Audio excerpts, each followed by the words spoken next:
Ini saya mute all semua ya, saya mute all semua, biar kuliahnya biar nggak lama-lama deh. Biar kita nanti sesi terakhirnya biar sesi-sesi buat ngobrol ya. Oke, mute all. Terima kasih. Oke, ya sekarang kita akan share screen dan saya akan lanjutkan perkuliahan kita. Untuk materi yang kita pelajari hari ini adalah kelanjutan dari semuanya.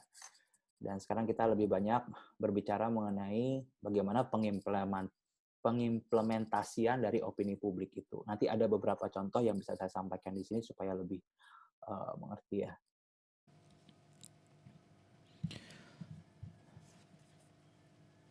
Baiklah, kita akan membicarakan perkuliahan hari ini mengenai karakteristik, bentuk, dan sifat, potensi, dan kompetensi dari opini publik.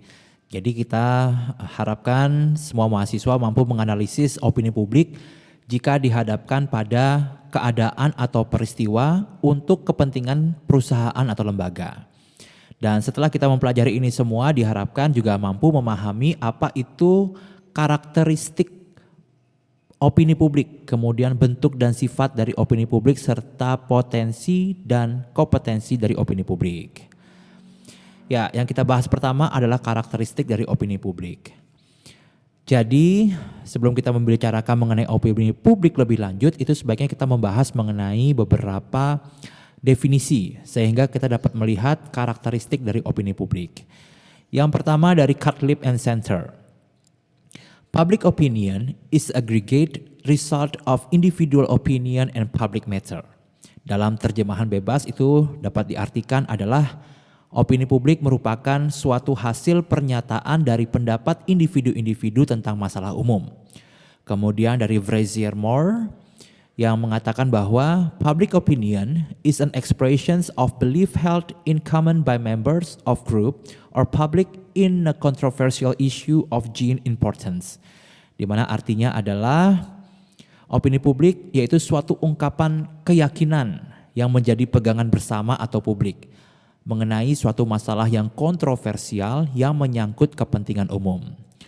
Kemudian kita lihat lagi definisi yang diberikan oleh William Albig, di mana dia menyatakan bahwa public opinion is the result from the interaction of persons upon one another in any type of groups. Yang artinya adalah opini publik itu hasil daripada interaksi individu-individu dalam setiap kelompok. Dan yang terakhir kita bisa lihat pengertian dari Bernard Hennessy, di mana public opinion is the complex of beliefs expressed by significant of persons of an issues of public importance.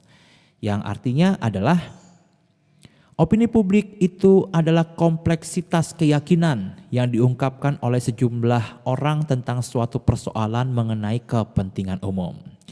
Jadi berdasarkan semua definisi yang diberikan tadi, dapatlah dikaji unsur-unsur dasar yang meliputi faktor dari pendapat umum. Yang pertama yaitu adanya issue atau pressure of an issue. Yang kedua yaitu hakikat publik, the nature of public. Yang ketiga, kepercayaan yang kompleks dalam suatu publik.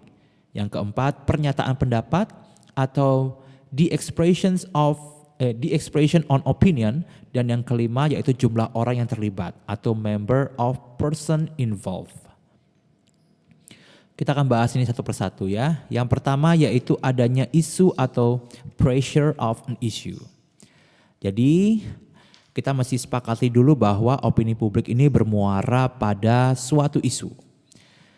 Opini publik itu adalah suatu istilah yang sudah kita kenal di masyarakat ya. Bahkan ada yang melukiskan bahwa opini publik itu merupakan suatu sikap bersama atau suasana hati masyarakat. Dan isu ini merupakan salah satu unsur dari opini publik. Isu ini menarik untuk dibicarakan oleh orang-orang yang terlibat atau yang menaruh minat. Jadi mereka ini yang menghadapi isu yang kontroversi terikat sementara untuk mencari jalan pemecahannya. Dan yang kita mesti ketahui bersama bahwa isu itu dapat berupa orang, misalnya public figure seperti pejabat, senator, ratu, tempat, peristiwa, gagasan, produk, Misalnya contohnya mie instan lah ya, atau kebijaksanaan dan sebagainya. Atau dengan kata lain yaitu segala sesuatu yang berkaitan ini dengan kebutuhan hidup manusia. George Carslake Thompson ini menyebutkan 3 sebab yang melatar belakangi perbedaan khusus terhadap peristiwa publik yang terjadi pada suatu negara. Yang pertama yaitu perbedaan pendapat terhadap fakta. Yang kedua yaitu perbedaan estimasi tentang cara mencapai tujuan yang lebih baik. Dan yang ketiga yaitu penghayatan yang berbeda tentang cara mencapai tujuan yang hendak dihadapi. Kemudian yang kedua yang kita bahas yaitu hakikat publik. Yang dimaksud dengan publik dalam opini publik adalah sekelompok orang dengan kepentingan yang sama memiliki suatu pendapat mengenai suatu persoalan yang menimbulkan pertentangan atau bersifat kontroversial. Jadi publik ini terdiri atas individu-individu yang bersama-sama dipengaruhi oleh suatu kegiatan, suatu gagasan, ide yang sifatnya lebih umum ataupun khusus atau isu. Jadi dengan demikian, setiap isu ini menciptakan publiknya sendiri. Tetapi setiap individu dapat menjadi publik lebih dari sebuah isu. Misalnya saja, seseorang dapat menjadi publik suatu cabang olahraga, atau publik suatu perguruan tinggi, dan publik dari suatu merek mobil tertentu mungkin, dan sebagainya.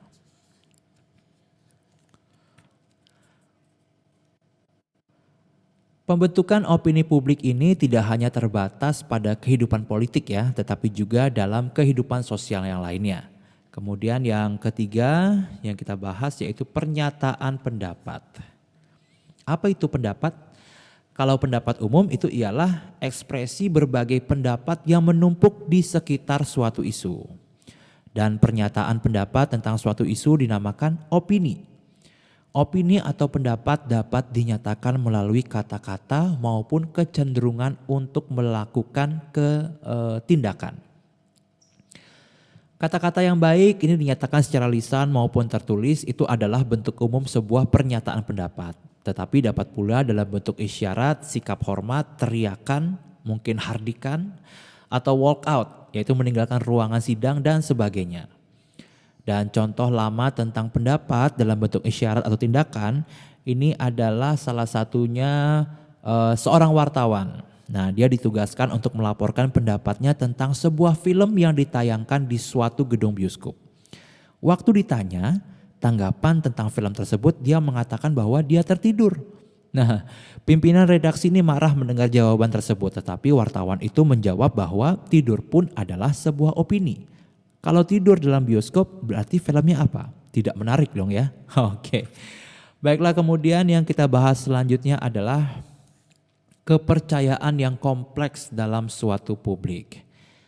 Jadi publik yang menaruh perhatian pada suatu isu akan dengan sendirinya membagi dirinya dalam pandangan yang berbeda-beda yang mungkin akan saling bertentangan.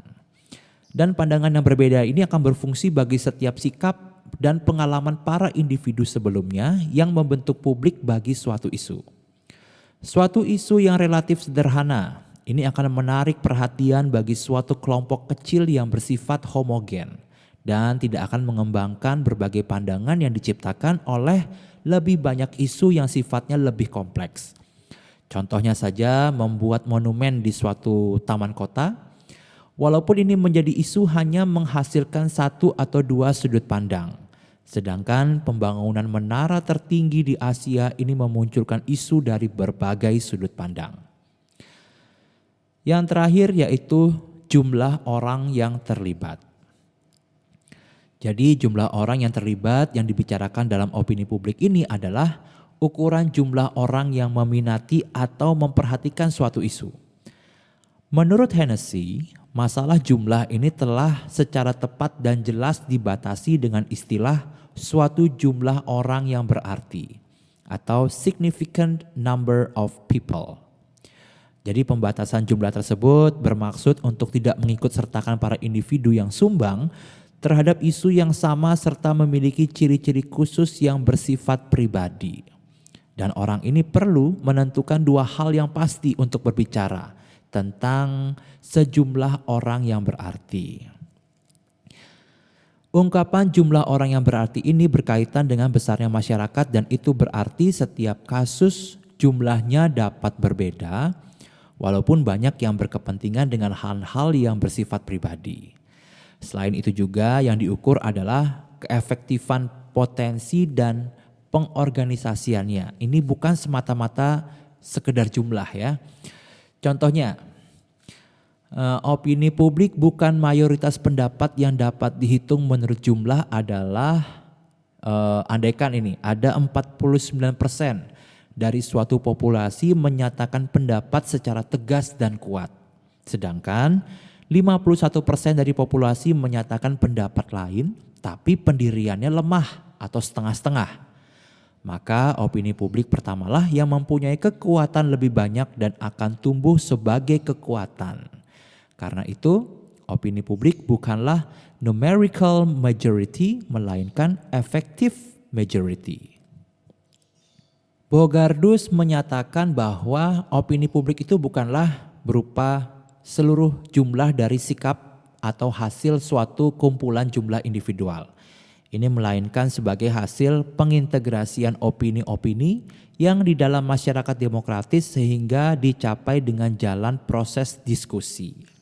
Oke, diskusi ini adalah pembicaraan dari kelompok orang yang bertujuan untuk memecahkan suatu masalah. Peserta diskusi mengemukakan argumentasinya atau alasan-alasan sehingga mendapatkan titik temu. Sejumlah orang yang berminat dan tertarik kepada suatu isu dengan keinginan mencari suatu jalan keluar dan mewujudkan tindakan konkret dapat dinilai sebagai publik yang aktif. Selain itu kita akan membahas mengenai pendapat dari Dan Nimo mengenai karakteristik opini publik, di mana dia mengatakan bahwa opini publik itu memiliki pertama isi, yaitu tentang sesuatu isu atau objek. Kemudian arah, yaitu percaya, tidak percaya, mendukung, menentang, dan sebagainya. Dan yang C yaitu intensitas, yaitu kuat, sedang, dan lemah. Kemudian yang kedua karakteristik dari opini publik adalah mengandung kontroversi. Artinya sesuatu yang tidak disepakati oleh seluruh rakyat, ada yang sepakat dan ada yang tidak sepakat atau mengandung pertentangan. Yang ketiga yaitu opini publik ini mempunyai volume. Berdasarkan kenyataan bahwa kontroversi itu menyentuh semua orang yang merasakan konsekuensi langsung dan tidak langsung. Meskipun mereka bukan pihak pada pertikaian semula. Setidaknya atau banyaknya orang yang terlibat tertarik dengan isu kontroversi. Yang keempat yaitu opini publik relatif tetap. Oke. Jadi terjadi dalam kurun waktu yang tidak ditentukan berapa lama. Opini publik yang menghasilkan kontroversi ini sering bertahan agak lama, bisa dilihat dari unsur-unsur budaya atau norma, nilai yang melandasi pendapatnya. Dan yang kelima yaitu opini publik penampilannya pluralis. Artinya opini publik tidak identik dengan opini-opini lainnya. Opini publik adalah pengungkapan kolektif dari kepercayaan, nilai, dan pengharapan personal yang tampil melalui saling pengaruh dari ketiga manifestasinya. Kalau kita memperhatikan opini publik sepenuhnya, di sini kita harus memperhatikan objek, tempat, waktu tertentu yang membentuk konteks opini publik dan juga opini-opini yang lainnya. Sekarang kita beralih pada pembahasan bentuk dan sifat dari opini publik. Oke. Bentuk dari opini publik ini adalah kita lihat dulu dari opini publiknya, yaitu pernyataan pendapat dari individu-individu tentang suatu isu. Ini Nimo menyatakan ada 3 bentuk opini publik ya, yaitu opini massa, opini kelompok, dan juga opini rakyat. Kalau opini massa ini pada umumnya merupakan ungkapan-ungkapan pandangan yang baru dan tidak terorganisir yang sering ditimbulkan sebagai budaya, konsensus, dan disebut dengan opini publik. Kemudian kalau opini kelompok ini pemberian dan penerimaan opini pribadi di dalam kelompok sosial. Setiap kelompok mempunyai publiknya sendiri. Misalnya kelompok pekerja, kelompok organisasi, lembaga pemerintah, dan sebagainya. Kemudian yang ketiga yaitu opini rakyat. Jika orang mengungkapkan pandangannya bukan melalui kelompok terorganisasi, melainkan melalui kebebasan pribadi yang relatif di dalam tempat pemberian suara, surat pembaca di media massa, pilihan yang dibuat dalam keadaan tersendiri. Pengungkapan opini ini cenderung diarahkan berdasarkan ungkapan kolektif dari kepercayaan, nilai, dan harapan. Kepercayaan ini mengacu pada apa yang diterima sebagai benar atau tidak benarnya tentang sesuatu. Dan kepercayaan ini didasarkan atas pengalaman masa lalu, pengetahuan, informasi sekarang, persepsi, dan sebagainya. Kemudian nilai, ini melibatkan kesukaan atau ketidaksukaan seseorang. Yang menjadi masalah adalah bagaimana seseorang menilai sesuatu atau intensitas penilaiannya setelah tindakan. Pengharapan itu ditentukan dari perkembangan terhadap apa yang terjadi di masa lalu, keadaan sekarang, dan apa yang kira-kira akan terjadi bila suatu perbuatan tertentu dilakukan. Dan ketiga hal tersebut tampil saling pengaruh dalam manifestasinya. Kemudian selanjutnya pada slide berikutnya yaitu mengenai bentuk dan sifat daripada opini publik. William Bauer ini mengungkapkan bahwa opini publik menurut sifatnya dapat diklasifikasikan dalam dua jenis, yaitu yang pertama opini publik yang statis dan yang dua adalah opini publik yang dinamis.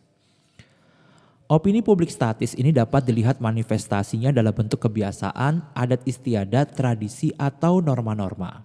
Dan opini yang statis ini bersifat interrasional sebagai suatu kesadaran kolektif yang banyak didapat di negara-negara agraris yang bersifat konservatif tradisional. Sedangkan opini publik yang dinamis ini lebih sifatnya rasional dan terbentuk karena seni persuasi yang berupa kegiatan publisitas yang sistematis dan kejadian yang terjadi waktu itu. Sifat-sifat opini publik tersebut sesuai dengan pendapat sosiolog juga dikemukakan oleh Bogardus. Yaitu pertama, pendapat umum merupakan atau mempunyai kelemahan juga ya, seperti tidak jelas, tidak tepat, dan dirumuskan dalam kodifikasi. Kemudian selanjutnya yaitu pendapat umum tidak hidup, tidak merupakan suatu pendapat. Yang ketiga yaitu pendapat umum adalah sederhana dalam metodenya, jadi didorong oleh emosi nafsu manusia. Opini publik ini mempunyai sifat-sifat seperti yang dikemukakan oleh Bogardus, namun orang tidak akan bergerak dalam masyarakat atau mengambil tindakan yang akan merugikan masyarakat apabila pendapat-pendapat yang penuh emosi ini tidak diperlukan. Walaupun orang mengenal kelemahan-kelemahan opini publik, namun tetap mencarinya. Bahkan berusaha untuk membentuk suatu kemungkinan untuk perwujudan daripada tujuannya ini. Baiklah, kemudian yang kita bahas selanjutnya yaitu mengenai potensi dan kompetensi dari opini publik. Oke. Yang pertama yaitu mengenai potensi opini publik dan komunikasi. Opini publik itu tidak dapat dilihat dan ditunjuk dengan nyata, sebagaimana kita dapat menunjuk sebuah benda. Tapi kekuatan, kemampuan, dan bahkan kekuasaannya dapat disaksikan dengan nyata. Karena itu banyak literatur yang menyebutkan bahwa opini publik itu adalah suatu kekuatan yang tidak terlihat atau invisible force. Oleh karena itu banyak penguasa terutama di negara-negara demokrasi ini sangat memperhatikan proses perkembangan opini publik dan berusaha untuk mengendalikannya karena publik opini ini mempunyai efek positif konstruktif akan tetapi dapat pula negatif destruktif. Menurut pendapat Harwood L. Childs, ini mengatakan bahwa hubungan antara pemerintah dan opini publik itu adalah two-way relationship. Jadi opini publik mempengaruhi pemerintah dan pemerintah mempengaruhi opini publik. Hubungan antar pengaruh ini menurut Childs adalah berlaku di segala tingkat, di tingkat pusat, daerah, dan juga kota. Hubungan saling pengaruh ini bukan saja two-way relationship tetapi juga reciprocal dan juga cyclical. Sering pengaruh itu berbeda-beda dari waktu ke waktu, dari tempat ke tempat. Dan opini publik ini mempengaruhi pemerintah secara langsung melalui pemilihan umum, referendum dan public opinion polls, dan secara tidak langsung itu misalnya melalui public hearing atau dengar pendapat. Kemudian kelompok penekan, surat-surat demonstrasi, melalui pers dan media massa lainnya. Sebaliknya, menurut Childs, pemerintah dapat mempengaruhi opini publik melalui banyak saluran, tetapi terutama melalui aksi-aksi atau actions dan komunikasi atau words. Contohnya saja melalui jumpa pers, kemudian pernyataan-pernyataan, penampilan media massa, pesan dalam parlemen, pidato di tempat-tempat umum yang tepat, dan juga dalam hal ini aksi-aksi pemerintah termasuk kegiatan-kegiatan aparat pemerintah, baik yang positif maupun yang negatif, dan semuanya dapat mempengaruhi opini publik.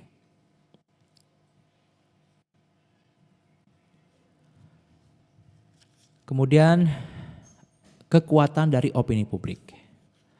Nah, opini publik ini dapat dikatakan sebagai suatu penilaian sosial atau social judgment. Yang pertama yaitu opini publik adalah suatu hukuman sosial bagi orang atau sekelompok orang yang terkena hukuman. Dan hukuman sosial yang menimpa seseorang dalam bentuk rasa malu, rasa rendah diri, merasa dikucilkan, atau merasa tidak berarti dalam masyarakat. Kemudian selanjutnya yaitu opini publik sebagai pendukung bagi kelangsungan berlakunya sopan santun dan susila. Jadi baik antara yang muda dengan yang lebih tua maupun antara yang muda dengan yang sesamanya. Kemudian opini publik juga dapat mempertahankan eksistensi dari suatu lembaga atau bahkan juga bisa menghancurkan suatu lembaga. Kemudian berikutnya adalah opini publik dapat mempertahankan atau menghancurkan suatu kebudayaan.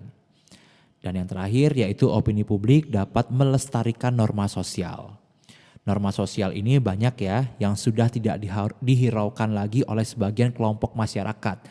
Jadi sehingga menimbulkan berbagai masalah sosial dan menyebabkan rawan sosial yang memprihatinkan. Selanjutnya yaitu hukum-hukum opini publik. Dr. Hartley Cartrill, yaitu seorang pakar dari Lembaga Penelitian Opini Publik dari Universitas Princeton, ini mengungkapkan prinsip-prinsip pembawaan opini publik yang telah dikumpulkan selama beberapa tahun. Dan prinsip-prinsip ini disebut dengan hukum opini publik, di mana beliau merinci yaitu sebagai berikut. Yang satu yaitu opini publik sangat peka terhadap peristiwa penting. Yang kedua yaitu peristiwa-peristiwa yang bersifat luar biasa dapat menggeser opini publik seketika dari suatu ekstremitas yang satu ke ekstremitas yang lain. Kemudian yang ketiga, opini publik umumnya lebih banyak ditentukan oleh peristiwa-peristiwa daripada kata-kata. Yang keempat, pernyataan lisan dan garis-garis tindakan ini merupakan hal yang teramat penting dikala opini belum terbentuk dan dikala orang-orang berada dalam keadaan suggestible dan mencari keterangan dari sumber terpercaya. Yang kelima, pada umumnya opini publik tidak didahului keadaan darurat. Dia hanya mereaksi keadaan-keadaan tersebut. Yang keenam, secara psikologis, opini pada dasarnya ditentukan oleh kepentingan pribadi. Peristiwa-peristiwa, kata-kata, dan lain-lain perangsangan dapat mempengaruhi opini hanya jika ada hubungannya yang jelas dengan kepentingan pribadi itu. Yang ketujuh yaitu opini tidaklah lama kecuali orang-orang merasa bahwa kepentingan pribadinya benar-benar terganggu atau jika opini yang dibangkitkan oleh kata-kata diperkuat oleh peristiwa-peristiwa. Kemudian yang ke-8 yaitu sekali kepentingan pribadi sudah terkait, maka opini tidaklah mudah untuk dirubah. Yang 9 yaitu apabila kepentingan pribadi telah terkait, maka opini publik di dalam negara demokrasi cenderung untuk mendahului kepentingan pihak yang berwajib. 10. Jika suatu opini didukung oleh suatu mayoritas yang tidak terlalu kuat atau jika opini tidak mempunyai bentuk yang kuat, maka fakta-fakta yang nyata cenderung mengalihkan opini dari arah penerimaan. Pada saat-saat kritis, rakyat ini menjadi lebih peka terhadap kemampuan pimpinannya. Dan apabila mereka mempercayai terhadapnya, maka mereka akan rela untuk lebih banyak memberikan tanggung jawab daripada yang biasa. Akan tetapi apabila kepercayaan mereka kurang, maka mereka kurang mempunyai toleransi seperti biasanya. Yang ke-12 yaitu rakyat akan kurang melakukan pertentangan terhadap keputusan-keputusan yang telah diambil dalam keadaan darurat atau kritis oleh pimpinannya. Apabila dengan cara-cara tertentu mereka diikut sertakan dalam pengambilan keputusan. Yang ke-13 adalah rakyat memiliki lebih banyak opini dan kemampuan membentuk opini-opini dengan lebih mudah dalam hubungannya dengan sesuatu tujuan daripada terhadap cara-cara yang diperlukan untuk mencapai tujuan itu. Yang ke-14 adalah cita-cita mewarnai opini publik sebagaimana halnya dengan opini pribadi. Jika sesuatu opini semata-mata berdasarkan pada sesuatu cita-cita, maka hal itu cenderung memperlihatkan arah perhatian yang besar terhadap peristiwa. Yang ke-15 yaitu pada umumnya apabila rakyat dalam suatu masyarakat demokratis diberi kesempatan luas untuk memperoleh pendidikan dan ada kesempatan pula untuk mendapatkan informasi, maka opini publik akan merupakan suatu pendirian yang lebih tahan uji.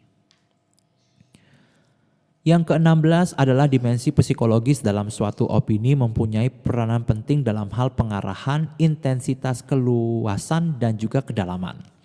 Dan yang terakhir yang ke-17 adalah walaupun opini publik selalu bersesuaian, namun banyak hal yang tidak bersesuaian akan lebih jelas kebenarannya apabila cara berpikir diteliti dan prinsip-prinsip telah diketemukan, sehingga opini khusus tersimpulkan.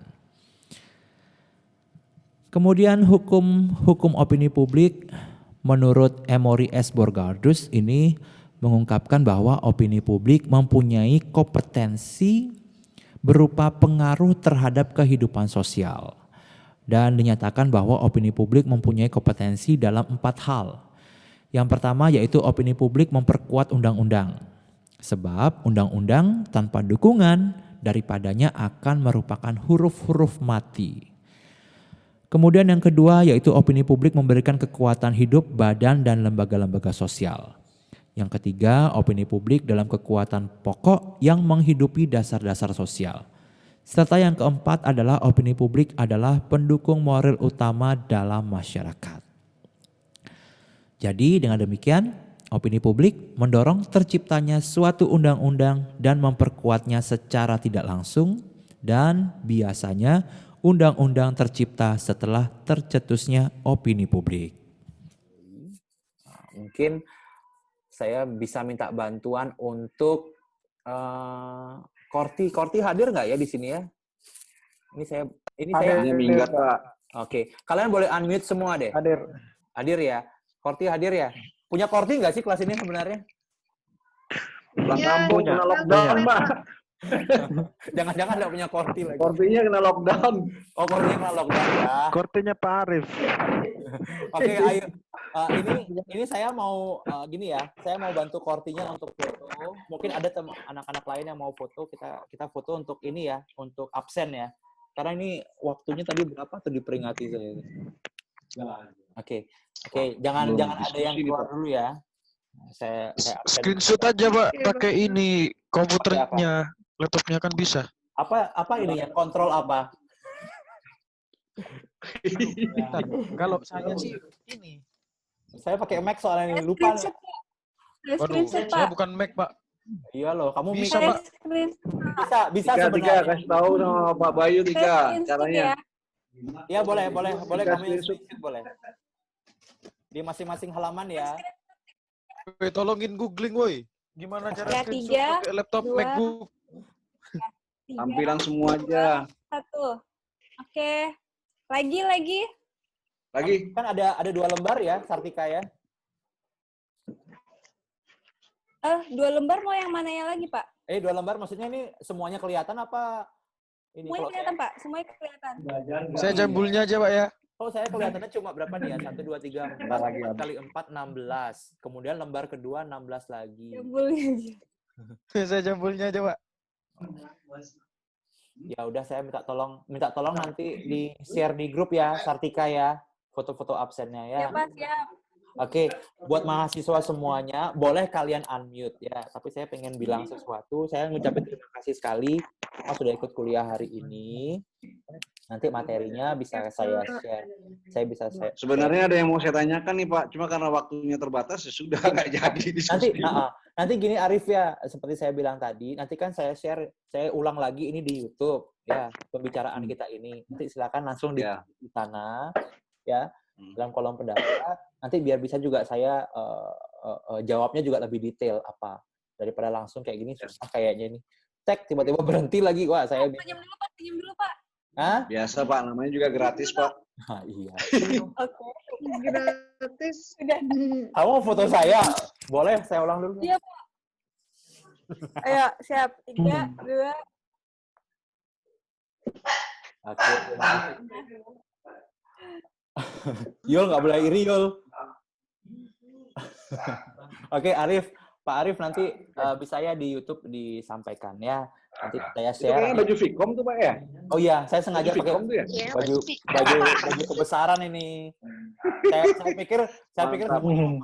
pikir semuanya mau pakai ini, ternyata nggak ada. Nanti lain kali deh kita pakai ini foto bareng-bareng. Emang semuanya punya? Siap. Semuanya punya? Oke, Punya.